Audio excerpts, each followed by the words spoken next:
बिस्मिल्लाहिर्रहमानिर्रहीम। अस्सलाम वालेकुम वीवर्स, मैं हूं नूर आपके अपने चैनल चटखारा फ्यूजन्स बाय नूर से। आज मैं आपके लिए बहुत ही ज़्यादा मज़ेदार और डिलीशियस सी खीर की रेसिपी लेकर आई हूं, जिसमें ना तो मैं खोया इस्तेमाल करूंगी, ना ही मिल्क पाउडर इस्तेमाल करूंगी और ना ही ज़्यादा मेवा इस्तेमाल करूंगी। लेकिन खीर इतनी बेहतरीन बनकर तैयार होगी कि खाने वाले तारीफ किए बगैर नहीं रहेंगे और ये समझेंगे कि शायद पकवान से बनवाई गई खीर या बहुत ज़्यादा मेवा और खोया इसमें इस्तेमाल किया गया है।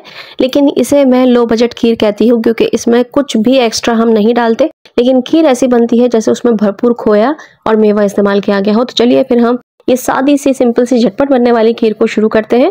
सबसे पहले मैंने यहाँ पे चावल ले लिए हैं। चावल देखें मैंने यहाँ पे टूटे वाले लिए हैं। खीर में टूटे चावलों को पीसने की जरूरत नहीं पड़ती, लेकिन अगर आप चाहें तो आप साबुत चावल भी ले सकते हैं, लेकिन उसमें मेहनत थोड़ी सी बढ़ जाती है पीसने के लिए। इन चावलों में से सिर्फ 3.5 टेबल स्पून के करीब चावल मैं एक प्याले में ट्रांसफर कर लूंगी। अब इन चावलों में मैं थोड़ा सा पानी शामिल कर दूंगी और इन चावलों को हम अच्छी तरीके से मसल के धो लेंगे।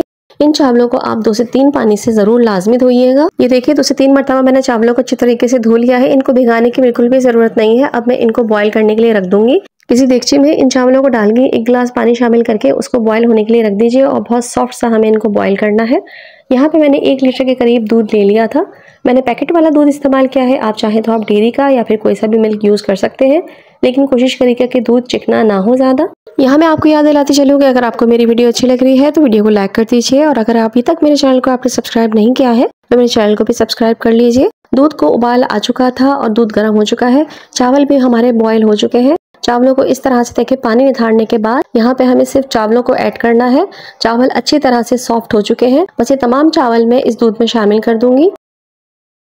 चावलों को दूध में शामिल करने के बाद हम चमचे की मदद से चावलों को अच्छी तरीके से दूध में मिक्स कर लेंगे। एक भी गुठली, एक भी लूम बाकी नहीं रहना चाहिए। चावल अच्छी तरीके से दूध में मिक्सअप हो जाने चाहिए। चावलों को दूध में हमने अच्छी तरीके से मिक्स कर दिया है। अब यहाँ पे मैंने ले लिए हैं 2 पापे, जो कि आम नॉर्मली पापे आते हैं आप लोगों के घरों में। ये वही पापे हैं। इन 2 पापों को मैं इस शॉपर में ट्रांसफ़र कर रही हूँ।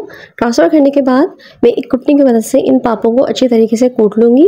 आप चाहें तो आप ये काम ग्राइंडर में भी कर सकते हैं, बस इसको हमें बारीक कूटना है, लेकिन उसकी भी ज़रूरत नहीं पड़ती। इतनी ईजिली ये कूट जाते हैं और बारीक हो जाते हैं।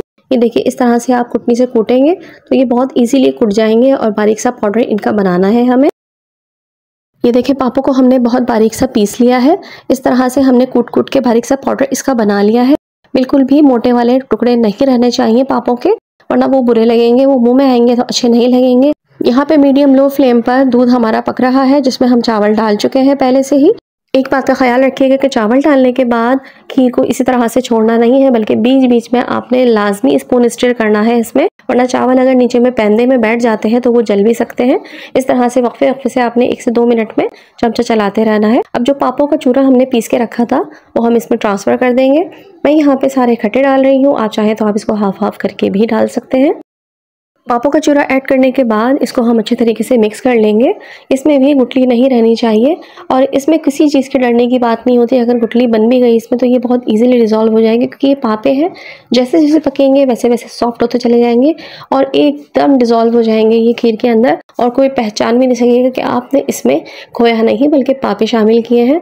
है ना कितनी मज़ेदार सी ट्रिक। अब ये आपको ऊपर जो ब्लैक सा पापों का छिलका सा नज़र आ रहा है, ये भी एंड में नज़र नहीं आएगा और इतनी स्मूथ और इतनी क्रीमी आपकी खीर बनके रेडी होगी। एक मरतबा जब बनाएंगे ना तो आप खुद भी हैरान रह जाएंगे कि ये आपने क्या कर दिया है, क्या मज़ेदार से आपने खीर बना ली है। बस इस तरह से वक्फे से आपने खीर को चलाते रहना है जब तक खीर गाढ़ी नहीं हो जाती।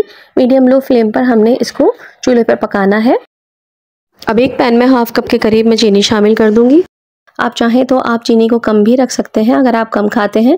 बस इस तरह से हमने चीनी को स्प्रेड कर देना है और चीनी को बिल्कुल लो फ्लेम के ऊपर रख के छोड़ देना है। थोड़ी देर बाद चीनी मेल्ट होना शुरू हो जाएगी। ये देखिए चीनी मेल्ट होना शुरू हो गई है। बस इसी तरह से हमें चीनी को कैरेमलाइज करना है। फ्लेम को आपने लो पर ही रखना है, वरना अगर तेज़ आंच पे आप कैरेमलाइज करेंगे तो चीनी का कलर बहुत जल्दी डार्क हो जाएगा और आपकी खीर कड़वी हो जाएगी। तो इसलिए हमें चीनी के कलर का भी ख्याल रखना है।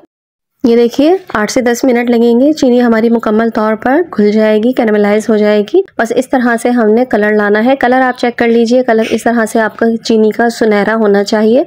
इससे ज़्यादा डार्क अगर ब्राउनिश शेड में आ जाएगा तो आपकी खीर कड़वी हो सकती है। शुगर कैरेमल हमारा रेडी हो चुका है। बस हम फ्लेम को ऑफ कर देंगे और इसको हम खीर के अंदर ट्रांसफ़र कर देंगे। तकरीबन धीमी आंच पे पकते हुए 15 मिनट हो चुके हैं खीर को, लेकिन आप देखिए खीर को हमें ज़्यादा इतने घंटों नहीं पकाना पड़ा। और इस तरह के छोटे छोटे स्टेप से हमारी खीर का कलर कितना ज़्यादा खूबसूरत हो गया है। ऐसा लगता है जैसे हमने घंटों से खीर को चूल्हे पे रखा हुआ है। अब आपको घंटों खीर को चूल्हे पे रखने की ज़रूरत नहीं है। आप इस तरीके से खीर बनाइए, बिना खोए के, बिना कंडेंस्ड मिल्क के और बिना मिल्क पाउडर के आपकी एकदम गाढ़ी और बहुत ही ज़्यादा मज़ेदार सोंधी सोंधी जायकेदार खीर बनके रेडी होगी। और जिसको भी खिलाएंगे वो आपको दाद दिए बगैर नहीं रहेगा। बस इस तरह से हमने खीर में कैरेमल शामिल करने के बाद इसको मज़ीद 7 से 8 मिनट के लिए हम पकाएंगे हल्की आंच पर। देखिएगा ये खुद इसका टेक्सचर कितना ज़बरदस्त हो जाएगा। 5 से 7 मिनट में ही इसका टेक्सचर बहुत बेहतरीन हो जाएगा। ये देखिए फ्रेंड्स, पकते हुए अभी 5 से 7 मिनट ही हुए हैं और कितनी ज़बरदस्त हमारी खीर हो गई है। टेक्सचर देखिए कितना बेहतरीन हो गया है इसका। बस ये खीर हमारी डन हो चुकी है, तैयार हो चुकी है। आखिर में मैं इसमें शामिल कर दूंगी ½ टीस्पून के करीब इलायची पाउडर और इसको हम अच्छी तरीके से मिक्स कर लेंगे। इलायची पाउडर इस्तेमाल कर रही हूँ इसलिए मैंने इसको लास्ट में डाला है। अगर आप इलायची कूट के शामिल करना चाहते हैं तब भी आप इसे यूज़ कर सकते हैं, लेकिन थोड़ा सा पहले डालिएगा फिर। और अब लास्ट में मैंने इसमें शामिल कर दिया है 2 से 3 ड्रॉप्स के करीब केवड़ा एसेंस, जो कि इसकी खुशबू को मजीद इनहेंस कर देगा और इतना ज़बरदस्त इसका टेस्ट कर देगा कि खाने वाले आपको दाद लाजमी देंगे। कलर देखिए, टेक्सचर देखिए और इसकी लुक देखिए कितनी ज़बरदस्त आई है, माशाल्लाह माशाल्लाह। अब बस हम फ्लेम को ऑफ कर देंगे क्योंकि हमारी खीर बिल्कुल बनके रेडी हो चुकी है और इसको थोड़ा सा हम ठंडा कर लेंगे। जब खीर मुकम्मल तौर पर ठंडी हो जाएगी और आप इसको रेफ्रिजरेटर में रखेंगे तब ये और ज़्यादा गाढ़ी हो जाएगी। तो बस अब हम इसे डिश आउट कर लेते हैं। मैं जब भी इस तरह से खीर बनाती हूँ बहुत झटपट बन जाती है और इतनी टेस्टी बनती है कि ये एक वक्त से ज़्यादा दूसरे वक्त में नहीं चलती, एक ही वक्त में ख़त्म हो जाती है। इतनी लजीज और इतनी बेहतरीन खीर बनके रेडी होती है। अब इसको गार्निश करने के लिए मैं इसमें थोड़ी सी किशमिश शामिल करूँगी और थोड़े से कटे हुए बादाम पिस्तों से इसको गार्निश करेंगे। आपके पास जो भी मेवा अवेलेबल हो आप वही ड्राई फ्रूट्स इसमें यूज़ कर सकते हैं। ये लीजिए फ्रेंड्स, माशाल्लाह माशाल्लाह अल्हम्दुलिल्लाह हमारी खीर बनके बिल्कुल रेडी हो चुकी है। इतनी लजीज, इतनी मज़ेदार, बिना खोए, बिना मिल्क पाउडर और बिना कंडेंस मिल्क के आप इस खीर को एक मरतबा बना के ज़रूर ट्राई करिएगा। इस बात की गारंटी मैं आपको देती हूँ कि आपकी खीर बहुत ही लजीज बनेगी और लाजमी आप दाद वसूल करेंगे। देखिए कितनी ज़बरदस्त हमारी खीर बनी है। जिसके सामने भी रखेंगे, किसी भी मेहमान के आगे इसको सर्व करेंगे तो यकीनन आप लोगों को तारीफ़ें वसूल होंगी। दावतों में भी आप इस खीर को बना सकते हैं। आपके मेहमान तसव्वुर भी नहीं कर सकेंगे कि आपने ये घर में बनाई है, बल्कि वो यही समझेंगे कि शायद आपने पकवान से ये खीर बनवाई है। और इसकी रेसिपी इतनी इजी है कि कोई भी बिगनर इसको आसानी से फॉलो करके बहुत ही परफेक्ट खीर बना सकता है।